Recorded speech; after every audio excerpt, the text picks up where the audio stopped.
en Derecho Penal y Criminología, ¿no es cierto?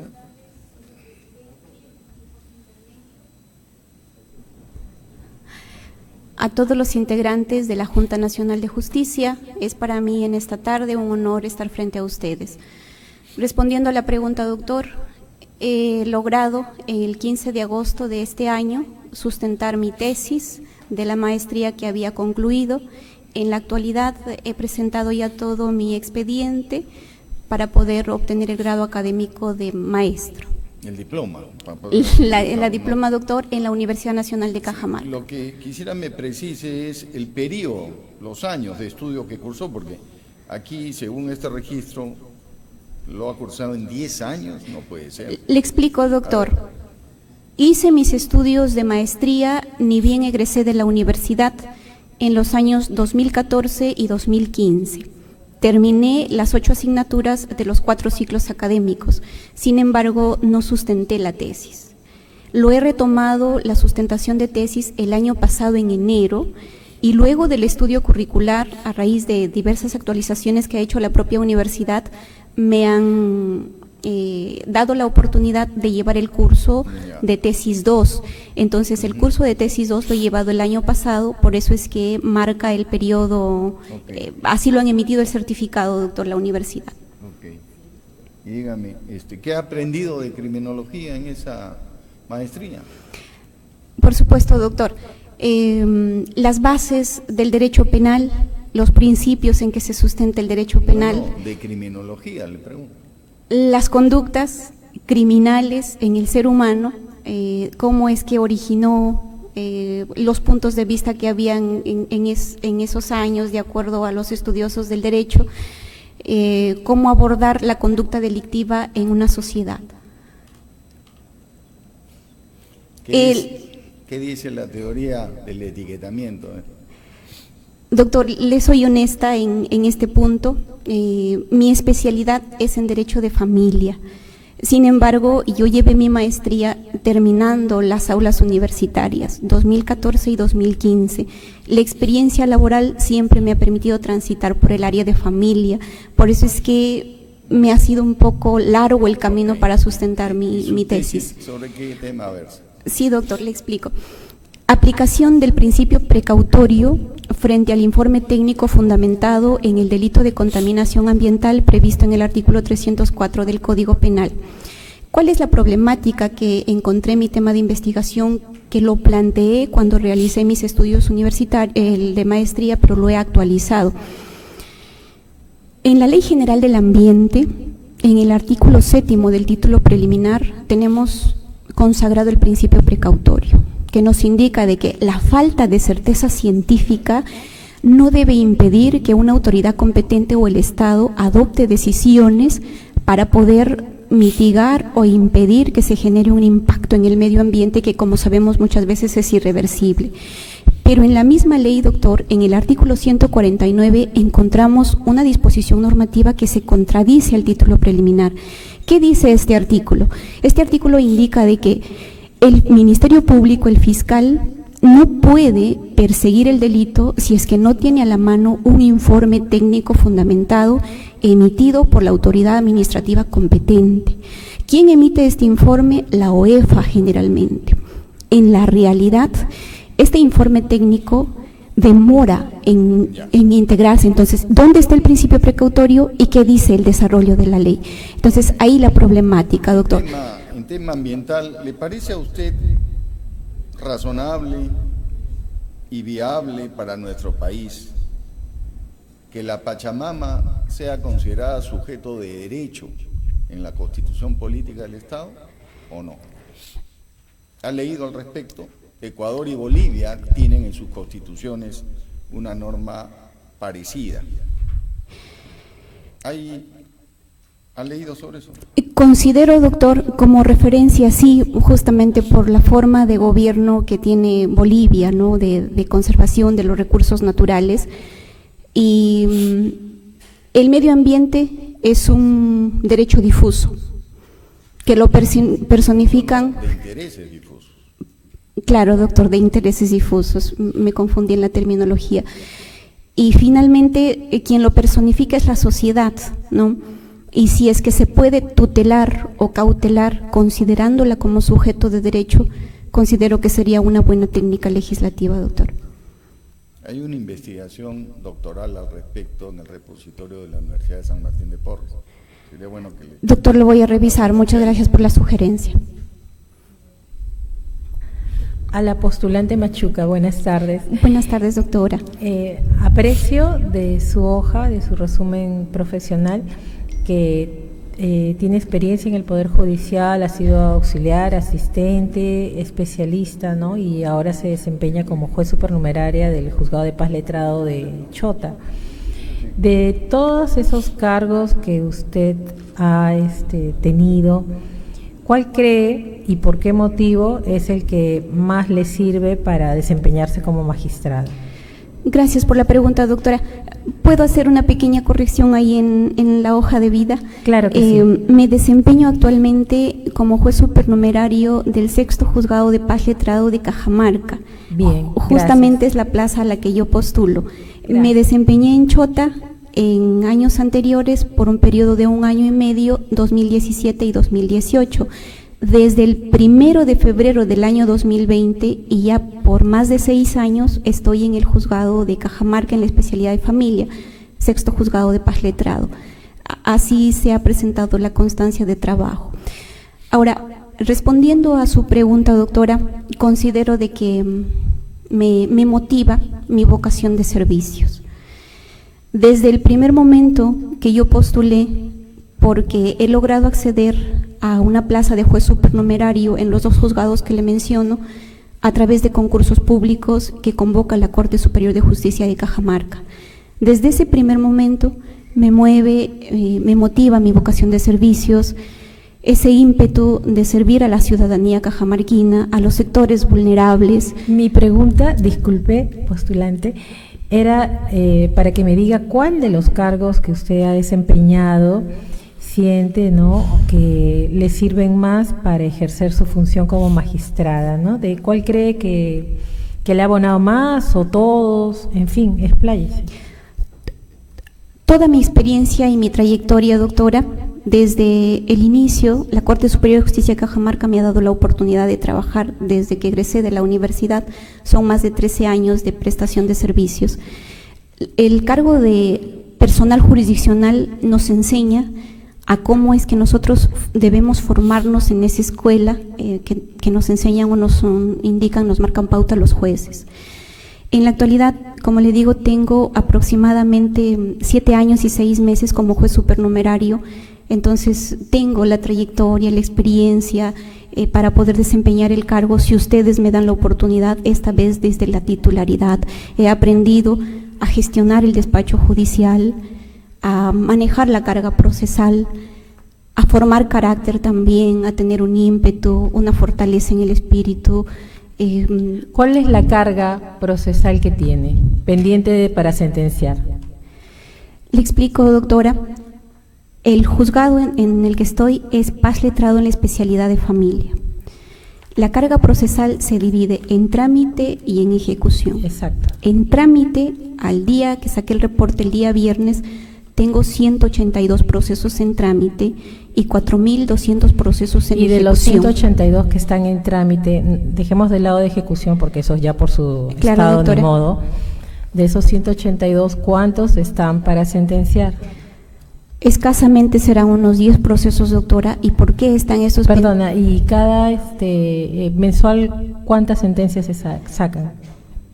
Sobre la meta estándar que me solicitan, tengo que hacer 72 sentencias o autos finales, pero siempre emito 80, ¿En la meta? 90.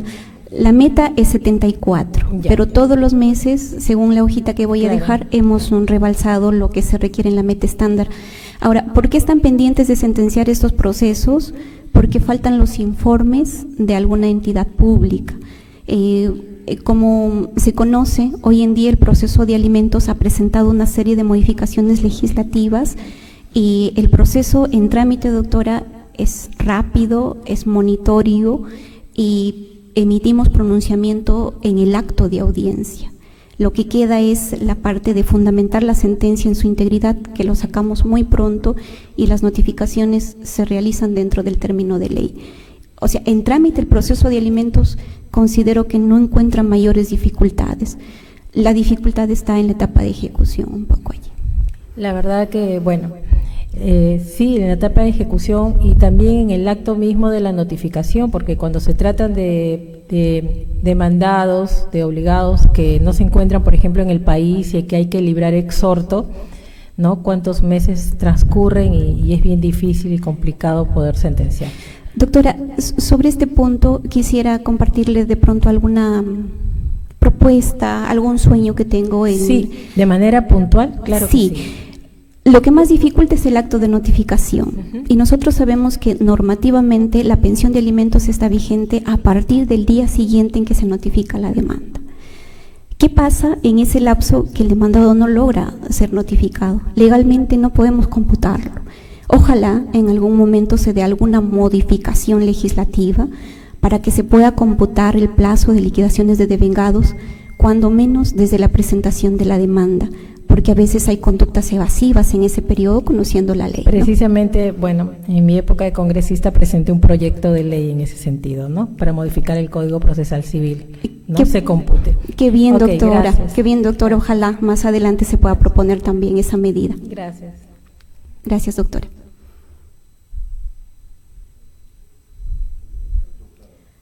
Ya. Doctora Machuca Aliaga. Buenas tardes, doctor. Sí. A ver, ¿qué nos puede decir? Ya se escuchaba en la mañana, la pena de muerte es un tema siempre actual, controvertido. ¿Qué sabe usted acerca de los últimos casos de aplicación de la pena de muerte en el Perú? Y esto vinculado con un tema en Cajamarca. Adelante. Doctor, constitucionalmente, legislativamente, la pena de muerte es muy reducida, solamente para terrorismo y traición a la patria en caso de conflicto. La pena de muerte, desde mi punto de vista, no se condice con los principios y valores que tenemos como Estado. Histórica de los últimos casos de aplicación de la pena de muerte en el Perú y vinculada con su... Usted es cajamarquina, ¿no? El caso de Cajamarca, doctor, que se aplicó la pena de muerte a un personaje que hoy en día se considera de alguna manera una persona, digamos, dentro de la religión, dentro como algún santo, ¿no? A quien se eleva plegarias y oraciones. Silverio. Silverio es el... Gilberto se llama. Ay, perdón, doctor, sí. Gilberto Vázquez Bautista. Eso, sí. ¿Qué año fue eso? Doctor, no lo recuerdo. Gracias.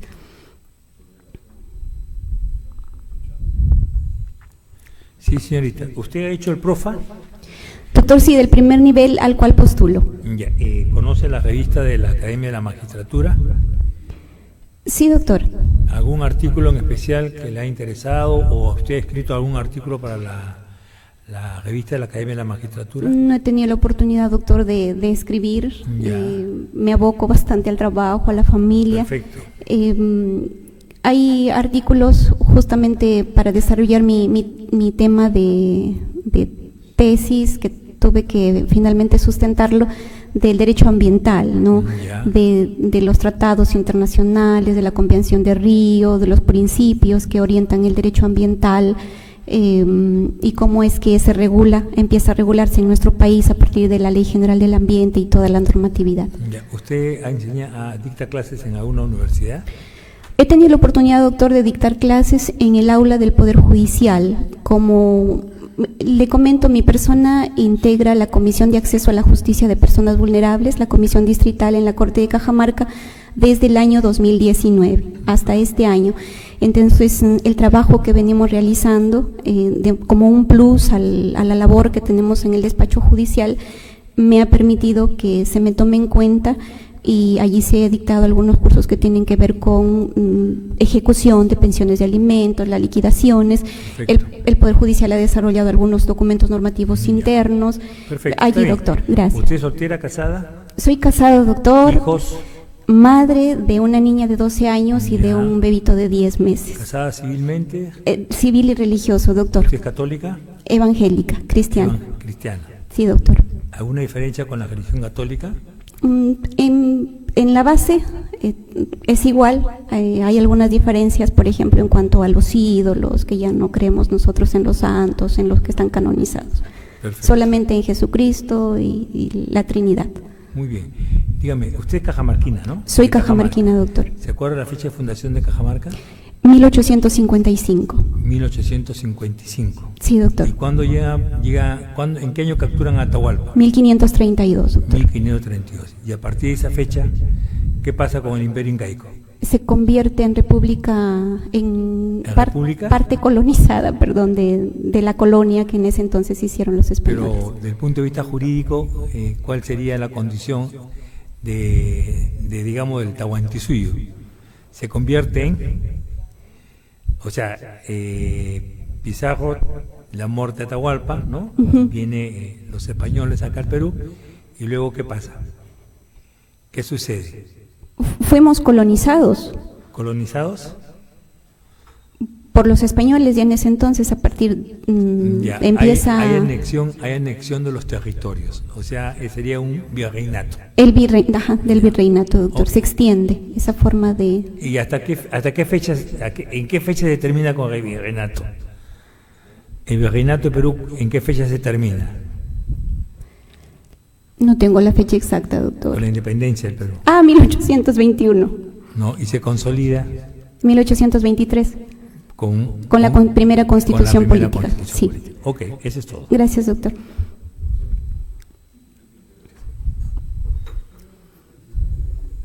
Doctora Machuca, Buenas tardes, doctor. buenas. En la web del Poder Judicial aparece que realizó 12 audiencias en un camión itinerante.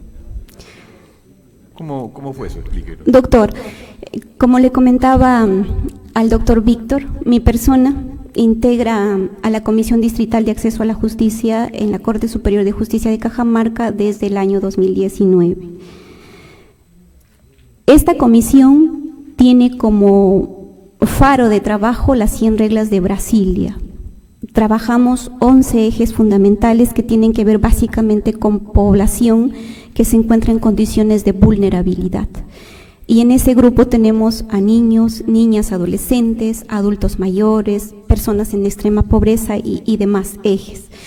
Entonces, en estas jornadas de trabajo extraordinario que lo organizamos en zonas aledañas o en zonas alejadas, muchas veces también del juzgado en donde despachamos, nos trasladamos con un camión que está adecuado como una oficina y trasladamos el despacho judicial a esas comunidades.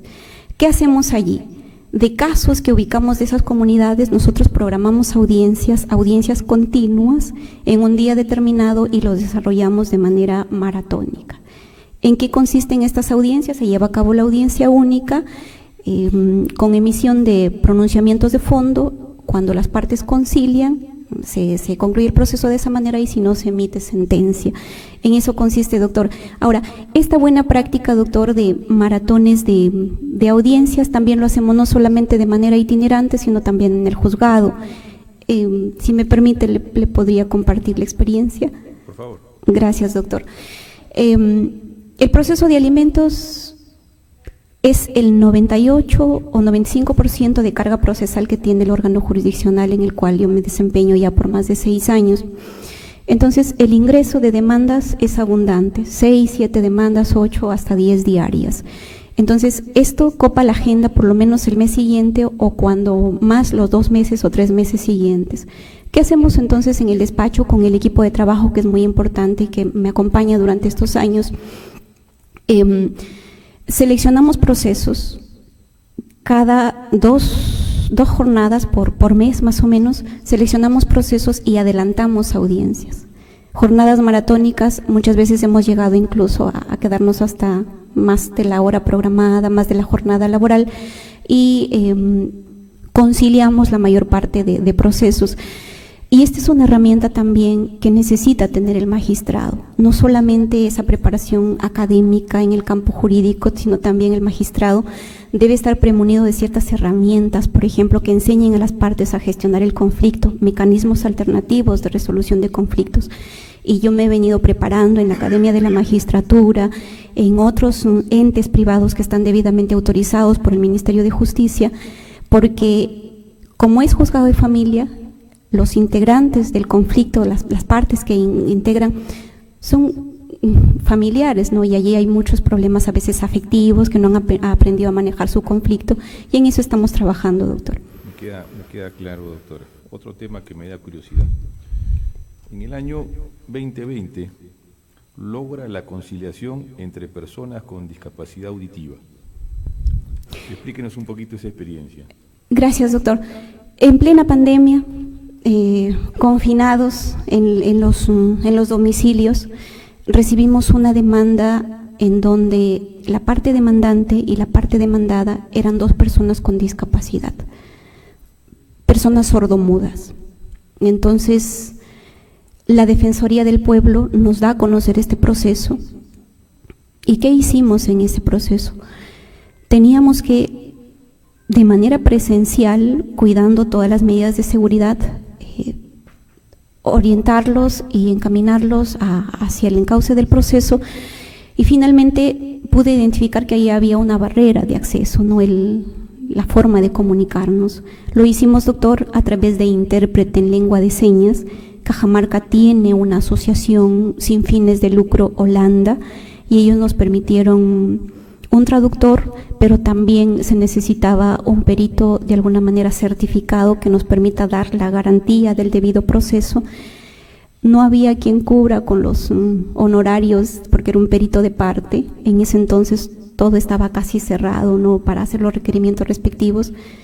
En honor a la verdad, tuvimos que ver la forma, ¿no?, de cómo es que se cubría, y finalmente, doctor, se logró atender desde esta barrera que se tenía este caso, ¿no? Las partes terminaron conciliando su conflicto de intereses, un proceso de alimentos de dos menores de edad.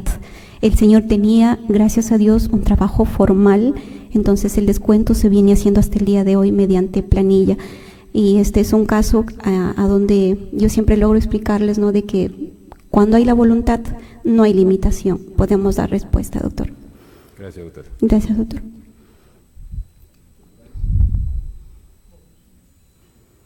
Muchas gracias. Eso es todo. A ustedes, ha sido para mí un honor estar frente a ustedes en esta tarde. Muchísimas gracias.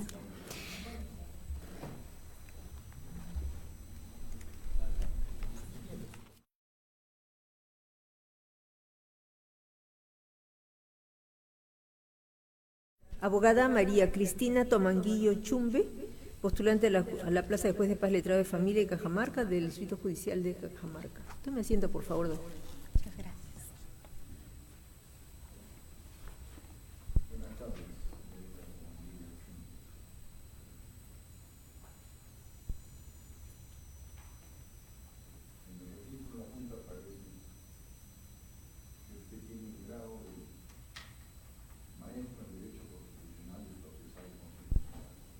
Muy buenas tardes, doctor, así como para todos los miembros de la Junta Nacional de Justicia. Es un honor estar frente a ustedes dentro del marco de la convocatoria. A su pregunta, doctor, efectivamente, en el año 2019 obtuve ya el grado de doctora por la Universidad Nacional de Trujillo. Sin embargo, en este año, en el mes de julio, obtuve el grado de doctora en Derecho. Y recién el de doctora, ¿no es cierto? Así es, doctor. Me pareció que se había expresado mal. No, así es, doctor. Y de repente me corrige usted, porque el tema de su tesis es por demás interesante. El sexismo lingüístico y el género gramatical usado en la Constitución Política del Perú, ¿no es cierto? Así ¿Qué es, entendemos por sexismo lingüístico? Bueno, doctor, para explicarle un poco, ¿no? El tema de la tesis, como usted lo ha mencionado, es sumamente interesante. El tema de la corriente del sexismo lingüístico nace pues en los años 60 o 70 con el movimiento feminista. Y lo que postulaba y lo que indicaba pues esta tesis era que de una u otra manera el uso del género gramatical masculino podría significar de algún modo la discriminación pues hacia la mujer, en tanto se invisibilizaría pues el uso del género femenino. En ese sentido, en mi tesis he tratado de hacer una investigación dentro de las propias normativas y dentro de la norma que tiene la Constitución Política de 1993. También he aplicado una entrevista a 115 colegas que son nombrados pues en el tema del Colegio de Abogados. Se concluye el proceso de esa manera y si no se emite sentencia. En eso consiste